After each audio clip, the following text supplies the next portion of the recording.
Hello friend, आप देख रहे हो हमारा चैनल ग्रो बुक्स। तो आज हम फिर से आपके लिए नई बुक लाए हैं, जिस बुक का नाम है ब्लैक बॉक्स थिंकिंग। इसका मतलब क्यों लोग अपनी गलतियों से सीखते नहीं। इसका लेखक का नाम है मैथ्यू सैड। तो चलिए इस बुक को हम आपको दो लफ्जों में बताते हैं। थिंग्स 2015 एक ऐसी किताब है जो असफलता का अन्वेषण करती है। असफलता दर्द और शर्मिंदगी से संबंधित होने के बावजूद आपकी सबसे श्रेष्ठ संपत्ति है। यह किताब आपको असफलता से एक निरामय और धनी रिश्ता बनाने का अनुरोध करती है।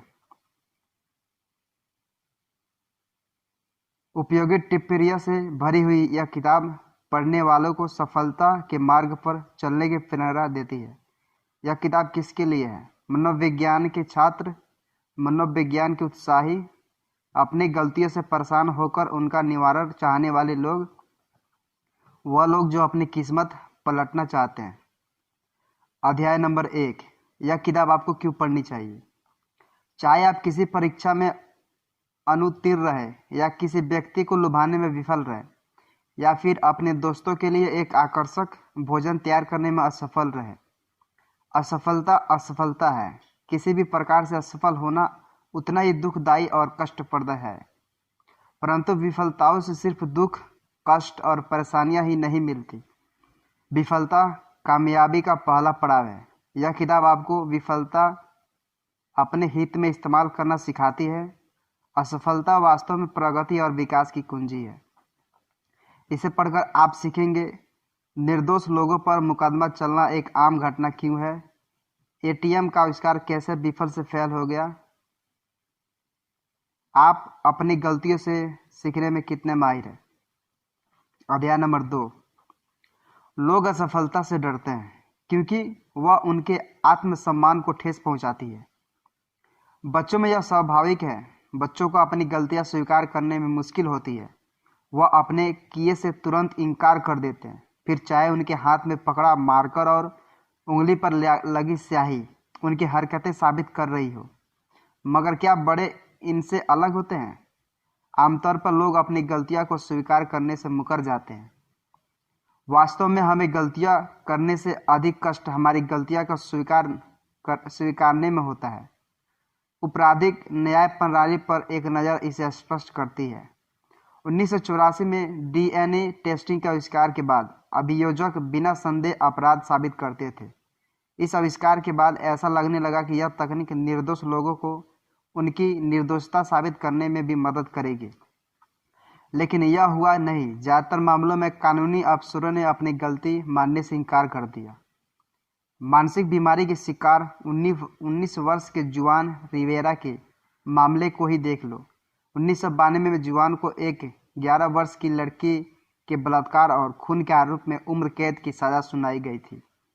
13 साल बाद डीएनए टेस्टिंग ने साबित किया कि जुआन निर्दोष था, लेकिन अभियोजक यह मंजूर नहीं था। इसके चलते जुआन को 6 साल कारावास में गुजारने के बाद रिहाई मिली। तो सवाल यह है कि गलतियां स्वीकारना इतना मुश्किल क्यों है। गलतियां स्वीकार करने से हमारे आत्मसम्मान को ठेस पहुंचती है, खासकर तब जब वह किसी महत्वपूर्ण कार्य करने में हो।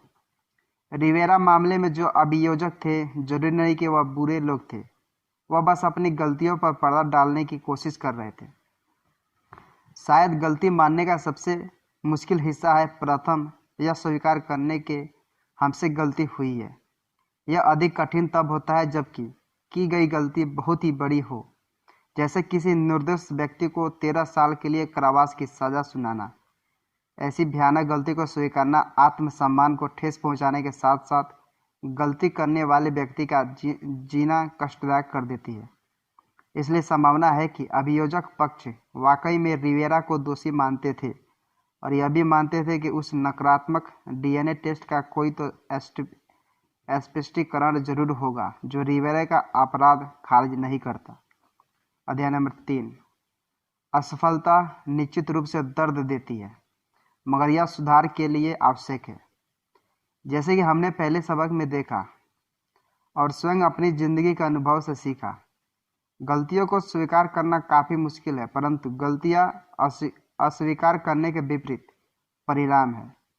यह हमारे सफल होने की क्षमता में बाधा डालता है। असफलता व्यक्तित्व शर्म से ज्यादा इस बात का चिन्ह है कि कुछ तो गलत है। जब हम यह स्वीकार करते हैं कि कुछ गलत है, चाहे वह हमारा रवैया हो या किसी कंपनी का आयोजन हो, तब हमें सुधार लाने का अवसर मिलता है। कुछ इस तरह बास्केटबॉल खेलने के दौरान हर मिस हुई बास्केट तकनीकी रूप से असफलता है। आपने यकीनन गलती की है। शायद आप बाल गलत तरीके से पकड़ रहे हैं, ज़्यादा जोर लगा रहे हैं, या आपके कूदने का तरीका गलत है। हर बार बास्केट मिस होने पर आपको पता है कि आप विफल रहे हैं। सफल होने का यही एकमात्र तरीका है, अपनी असफलताओं से सीखते रहना। वहाँ सारे मिस किए बास्केट आपको अत्यंत महत्वपूर्ण जानकारी देते हैं। बॉल किस तरह से पकड़ते हैं, कूदते कैसे हैं और जोर कितना होना चाहिए, यह जानकारी आपको अगली बार सफल होने में सहायता करती है।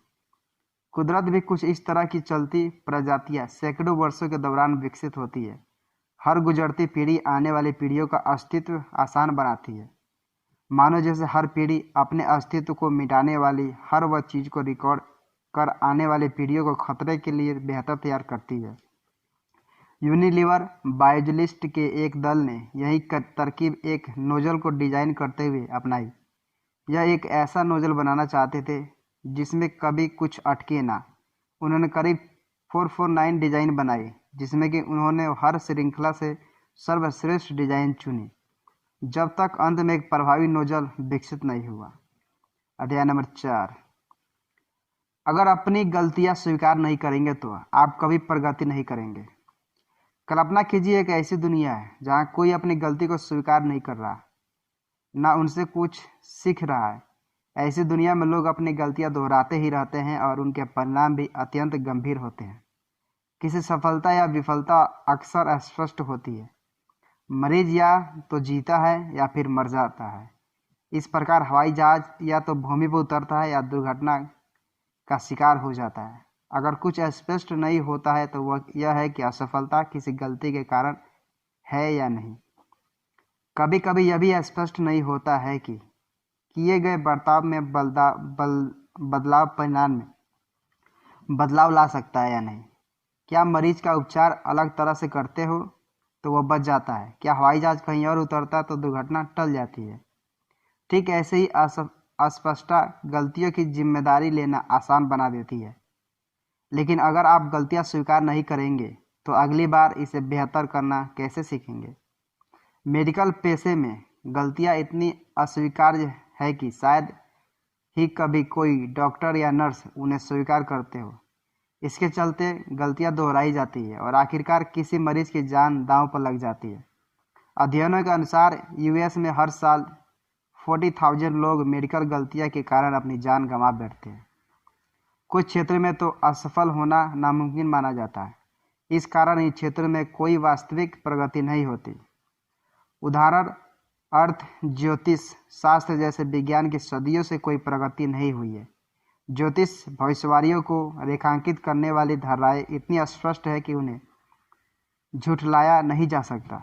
और एक उदाहरण है रक्तपात, जो किसी 19वीं शताब्दी में एक आम चिकित्सा पद्धति थी जिसे नैदानिक परीक्षणों के मानक बनाने के बाद खारिज कर दिया था।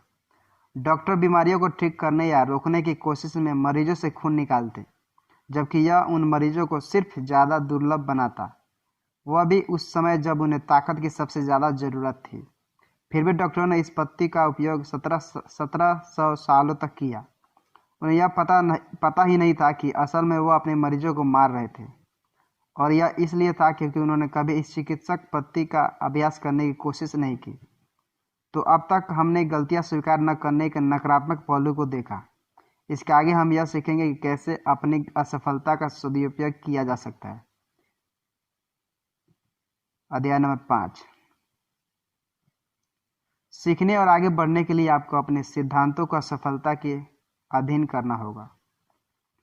हम अक्सर दुनिया को एक सरल और सहज नज़र से देखते हैं। नतीजा यह होता है कि हम एक कभी अपने सिद्धांतों का परीक्षण करने की ज़रूरत नहीं पड़ती, मगर यह रवैया हमें अपने सिद्धांतों को सही या गलत साबित करने का मौका नहीं देता।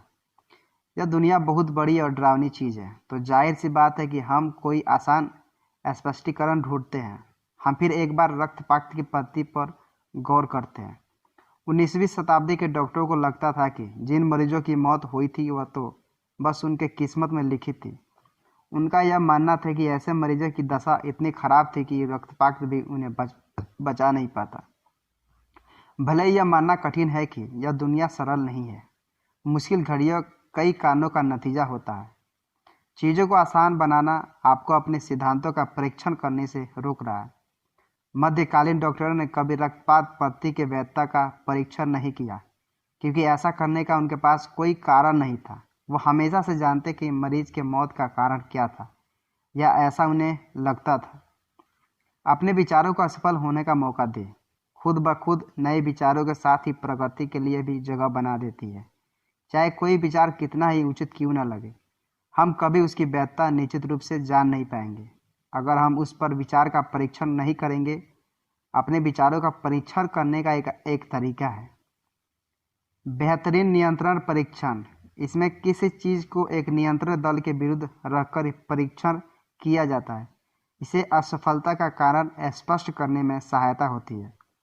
उदाहरण अर्थ, अगर आप रक्तपात पद्धति की गुणकारिता जानना चाहते हो तो आप 10 मरीजों को इकट्ठा करें, सभी एक ही रोग से पीड़ित हो, और उन्हें 2 दलों में बांट दें, एक रक्तपात दल और एक नियंत्रण दल। रक्तपात दल का रक्तपात पद्धति से इलाज करें, नियंत्रण दल का इलाज नहीं करेंगे। अगर दोनों दलों में कोई जीवित नहीं रहता तो हमारे पास एक सूचित निर्णय के लिए एक पर्याप्त जानकारी नहीं है। लेकिन अगर रक्तपात दल के सारे मरीज की मौत होती है और नियंत्रण के दल के आधे मरीज जीवित रह जाते हैं, तब हमें यह मानना पड़ेगा कि रक्तपात सिर्फ एक बेअसर ही नहीं बल्कि एक अत्यंत जानलेवा पद्धति है। अध्याय नंबर 6। असफलता हमें महान समाधानों को खोजने में प्रेरित करती है और एक कठिन प्रक्रिया को आसान बनाने में मदद करती है। असफलता कष्टप्रद हो सकती है, लेकिन यह आपको आपकी परेशानियों को एक अलग दृष्टिकोण से देखने में प्रेरित करती है, और इस एक नए दृष्टिकोण से आते हैं नए समाधान। अक्सर एक महान विचार सिर्फ तब आता है जब कोई विशिष्ट समस्या हो। वह समस्या विफलता अपने आप एक ऐसी चीज़ है जो हमें समाधान खोजने पर मजबूर करती है। इस तरह असफलता हमें सफलता की ओर ले जाती है। उदाहरण अर्थ, एटीएम के आविष्कार को देखते हैं। यह विचार जॉन सेप्ट-बोरन को तब सूझा जब वह एक दिन बैंक से पैसा निकालने भूल गए। देखा जाए तो वह पैसे निकालने में असफल रहे जब उन्हें ज़रूरत थी, लेकिन उनकी इस असफलता में एक ऐसा समाधान निकला, एक पैसे बांटने वाली मशीन जो बैंक बंद होने के बावजूद इस्तेमाल किया जा सकता है। अपने समस्याओं का समाधान देने के साथ साथ असफलता एक अत्यंत कठिन प्रक्रिया को आसान बनाने में मदद करती है। जैसे वह हमें हमारी समस्याओं के अलग अलग हिस्सों को पहचानने में सहायता करती है। मान लो आपको अफ्रीका महाद्वीप के शिक्षा पद्धति में एक सुधार लाना है, तो आप क्या करोगे? आप कैसे जान पाएंगे कि आपकी की गई मदद बदलाव ला रही है या नहीं? सिर्फ परीक्षण के परिणाम यह जानने के लिए काफ़ी नहीं है, क्योंकि समस्या इतनी बड़ी है कि हम निश्चित रूप से जान नहीं सकते कि बदलाव का क्या कारण है। मगर यदि हम एक छोटी सी जगह शुरुआत करें तो यह जानने में आसानी होगी कि कौन से सुझाव काम कर रहे हैं। फिर हम उन्हीं सुझावों के बड़े पैमाने पर इस्तेमाल कर सकते हैं। उदाहरण के लिए, केन्या में अर्थशास्त्रियों का एक समूह उनके स्थानीय स्कूलों की गुणवत्ता में सुधार लाना चाहते थे। उन्होंने पहले सारे स्कूल के ग्रेड दर्ज किए और अलग अलग स्कूलों में अलग अलग तरकीबें इस्तेमाल की, यह देखने के लिए कि कौन सा उपाय काम कर रहा है। पहले उन्होंने मुफ्त की पाठ्य पुस्तकें बांटने का निर्णय किया, मगर जल्दी ही उन्हें पता चला कि स्कूल के उनके इस योगदान के बिना भी उतने ही अच्छे से कार्य कर रही थी। ऐसे उन्होंने कई तरीके अपनाए। आखिरकार एक दिन उन्हें ग्रेड सुधारने की समस्या का समाधान मिला। वह था डी वार्मिंग। एक बार छोटे पैमाने पर समाधान मिल जाए तो फिर उसका इस्तेमाल बड़े पैमाने पर किया जा सकता है। अध्याय नंबर 7। अपनी पूरी क्षमता जानने के लिए असफलता में सम्मिलित होना जरूरी है। अगर आप अपनी विफलता का पूरा फायदा उठाना चाहते हैं तो उसे सिर्फ बौद्धिक रूप से समझना काफ़ी नहीं है। असफलता से एक सकारात्मक नाता भी जोड़ना पड़ेगा। यदि आप अपनी विफलता को संभालने में नाकामयाब रहे या आप अपनी विफलता से भागते रहे तो आप जिंदगी में और सफल होते जाएंगे। असल में विफलता का डर ही आपकी सफलता प्राप्त करने की चाह में अनावश्यक बाधाएं डालती है। उदाहरण के लिए लेखक अपने कुछ सहपाठियों जो अक्सर परीक्षा में एक रात पहले पार्टी करते उन्हें याद करते हैं, या बच्चे उम्मीदों पर खरे न उतर पाने के विचार से इतने डरते कि वह संभावित असफल की ही चीजें करते। अगर वह परीक्षा पास करते तो ठीक था, नहीं तो उनके फेल होने का दोष वह उस रात के पीने को देते थे। जाहिर है यह सुधारने का गलत तरीका है। जीवन में सुधार और विकास लाने के लिए हमें पहले विफलता को स्वीकारने की और उसकी जिम्मेदारी लेने की हिम्मत होनी चाहिए, क्योंकि असफलता एक उत्तम शिक्षक तो है, मगर इस दुनिया का कोई भी शिक्षक आपकी सहायता नहीं कर सकता अगर आप उसकी बात सुनने के लिए तैयार नहीं हैं। असफलता से सीखने का मतलब अपनी गलतियों पर सोच विचार करना, लेकिन कुछ लोग अपनी असफलता को स्वीकार करने के बजाय उससे दूर भागने की कोशिश करते हैं। यह सबसे बड़ी समस्या है, क्योंकि हमारा विफलता के प्रति जो दृष्टिकोण है वही हमारी सफलता को निर्धारित करता है। मिशिगन विश्वविद्यालय के मनोवैज्ञानिकों के एक टीम द्वारा की गई एक प्रयोग में हमें इसका परिणाम मिलता है। प्रयोग में बच्चों को 2 दलों में बांटा गया।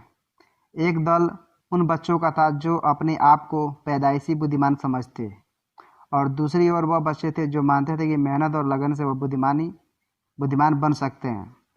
हर दल को बढ़ती कठिनाइयों के कार्य दिए गए थे ताकि अंततः बच्चे असफल हो। इस प्रयोग ने दर्शाया कि वह बच्चे जो यह मानते थे कि यह मेहनत और लगन से वह बुद्धिमान बन सकते हैं, उन्होंने वह असफलता से मिली सीख को अपने अगले कार्य में सफल होने के लिए इस्तेमाल किया। मगर जिन बच्चों ने अपने आप को पैदाइशी बुद्धिमान समझा, अपनी विफलता से सीख नहीं पाए। कुल मिलाकर असफलता को स्वीकार करना कितने ही कष्टप्रद क्यों न हो, पर अगर हमें हमारी पूरी क्षमता जाननी है तो हमें अपनी गलतियों का स्वीकार कर उनसे मिली सीख को अपने सफलता प्राप्त करने के चाह के लिए इस्तेमाल करना चाहिए। याद रहे, असफलता के बिना हम कभी सफल नहीं हो सकते। अध्ययनों के माध्यम से ऊपर दिए गए सबक हमें यह दिखाते हैं कि क्यों हम अपनी गलतियों का स्वीकार नहीं करते और कैसे हम अपने आप को झूठी दलीलें देते हैं। हमें यह भी दिखाती है कि अपने गलतियों की जिम्मेदारी नहीं लेने के कारण कभी कभी हम किसी और का भारी नुकसान कर देते हैं। खासकर मेडिकल क्षेत्र, व्यक्तित्व संबंधों, न्याय प्रणाली और अंतर्राष्ट्रीय संबंधों के लिए इस बात का स्वीकार करना बहुत महत्वपूर्ण है।